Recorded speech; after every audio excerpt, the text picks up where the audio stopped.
All right, so today we're going to start talking about fractions.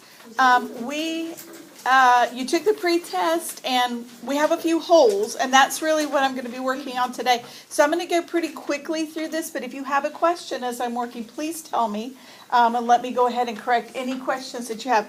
But today, my plan is to talk about going from mixed to improper fractions to mixed numbers, simplifying fractions, and adding and subtracting. So it's kind of a lot in one day, but if we need to slow down, we can. But I think all of this, or most of this, is going to be a reminder. So like I said, if you need me to slow down, you let me know.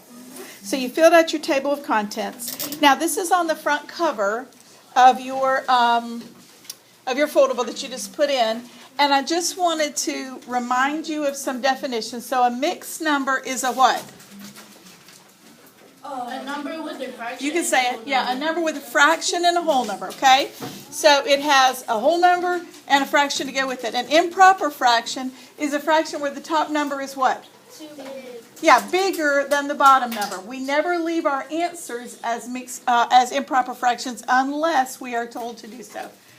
So it's sometimes in the future when you get into algebra, you will do some of that. But for our purposes, I need you to make sure that you know how to make them into proper fractions, or to mixed numbers. So we'll always turn them back into a mixed number.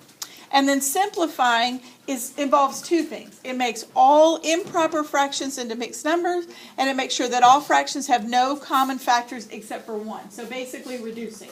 So those are the two things that are involved in those. So let's talk about going from improper to mixed real quickly. If you look, this I think is right inside, right? Yeah.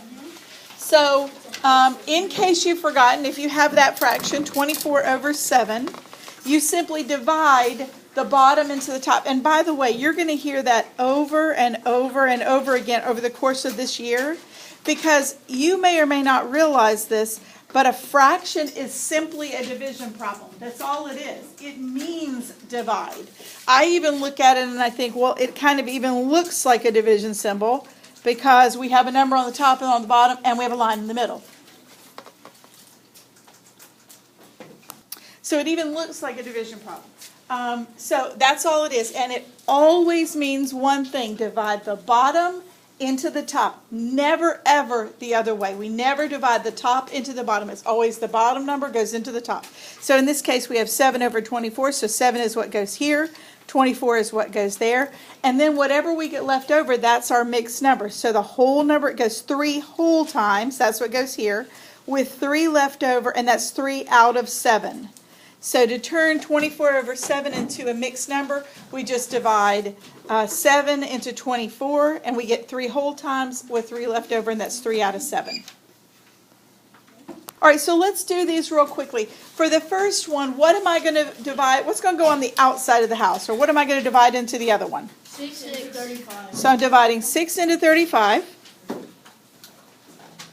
So how many whole times does 6 go into 35? 5. 6 times 5 is 30. Subtract. We get 5 left over. So our answer is 5 whole times. And we go around the world. So 5 over 6. 5 and 5, 6. Okay? Let's look at the next one. 18 over 6. So we divide 6 into 18. How many times does it go? 3 times. That's 18. We subtract and we get 0. So technically, our answer is 3 whole times with 0 over 6. But we never write this part of it. We just write 3 whole times. Okay? And then how about 43 over 5? We have 5 divided into 43. How many times is it going to go? 8. 8 times. That's 40. How many left over? 3. So we have 8 and 3/5. Okay? All right. Now let's go to changing from an improper fraction to from a mixed number into an improper fraction. So we have these. 2 and 3/4. So you may remember I always said MAD, multiply, add, and done. So we multiply here, add there, and we're done when we get our top number.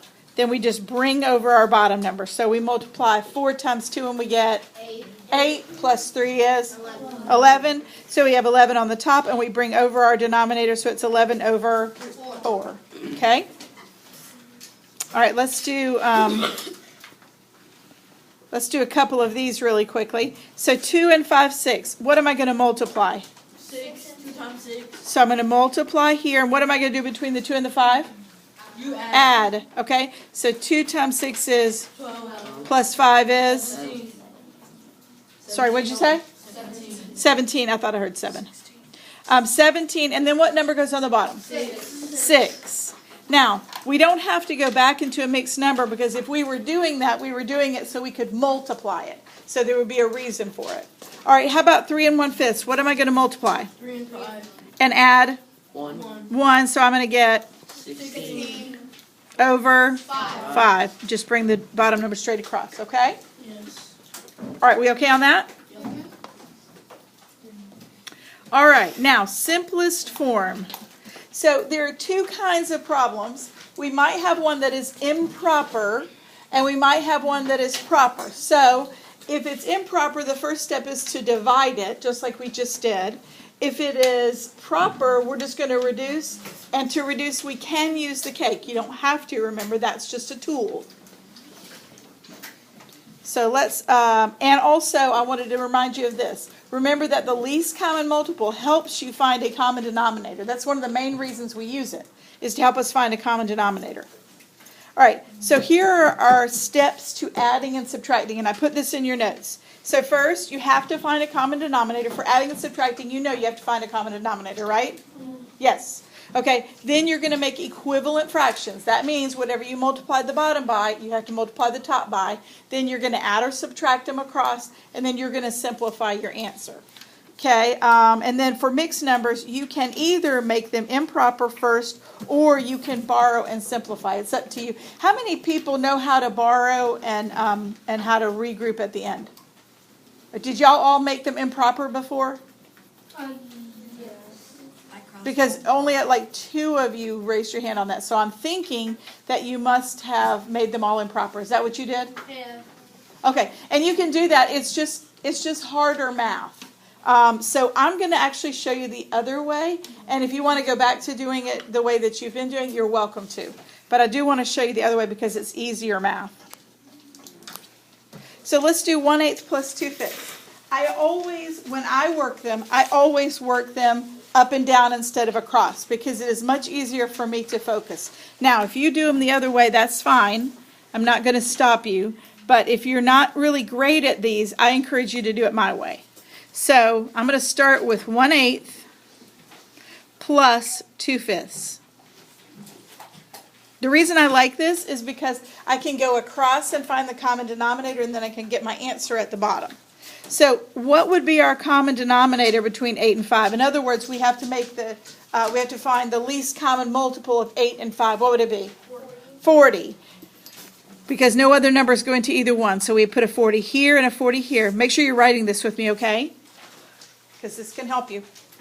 Okay, so now to turn 1/8 into something over 40, we multiplied 8 times 5. So we have to multiply 1 times 5 also. So that's 5.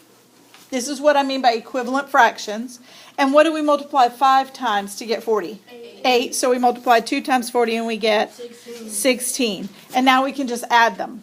So 5 plus 16 is 21 over 40. Now all we have to do is decide if it will reduce. So if we made the cake, if we put 21 and 40 next to each other, could you think of any numbers that go into both of those at the same time? Only one. Because 21 is 3 times 7, and 3 and 7, neither one of those go into 40, right? Right. All right, so we're done. All right, let's look at the second one. Now, this is the one where I think you guys are used to making them improper, but I want to show you another way that I really think you're going to find easier because the math is so much easier. Because when you make it improper, let's say this was like 10 and 1 over 72. Okay, that would be really big math because you would be multiplying 72 times 10 and adding 1 to get your numerator. But by doing it this way, we don't have to do that. So let me just show you. So I have 2 and 1/4 plus 4 and 7/8. So for just a second, let's just ignore the whole numbers. We'll get to those at the end. But let's make these two into have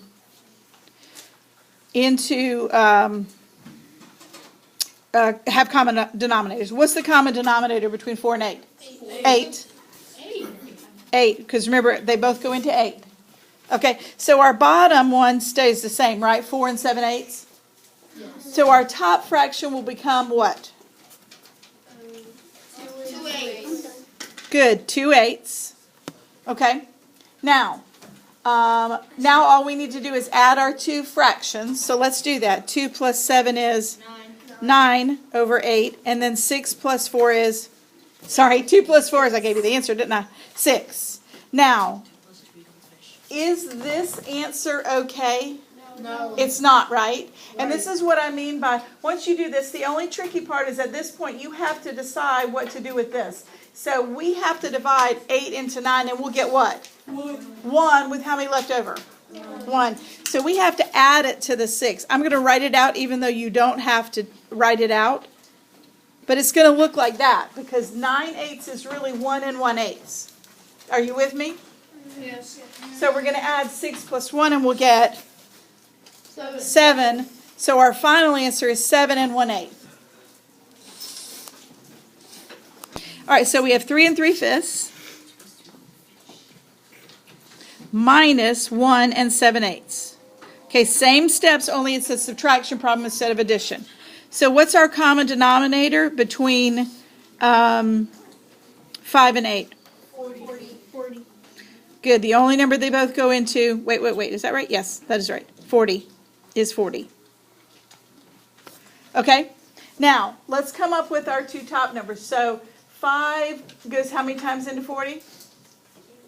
8, right? So 3 times 8 gives us our top number, which is 24. And then 8 goes how many times into 40? 5 times. 5. 5 times 7 is 35. Now, normally, here's where it gets a little tricky. Normally, we would subtract 24 minus 35. But you see that you can't do that without getting a negative number. And we still have a whole number, so we don't want a negative number. So instead of that, we're going to take one from here, borrow one from here. How many people have done this before? Okay, good. So you're with me.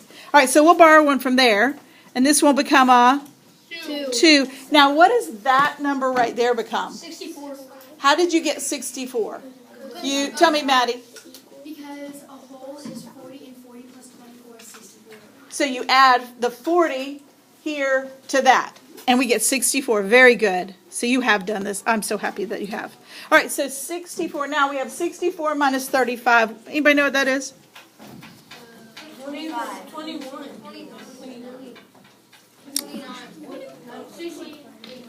Is it 29? 64, let's see. 14 minus 5 is 9. 5 minus 3 is 2. Yeah, 29. So 29 over 40. And then we're going to subtract 2 minus 1 and get 1. Okay, so we have 1 and 29 over 40. And I'll just go ahead and skip to the end and tell you that 29 over 40 won't reduce.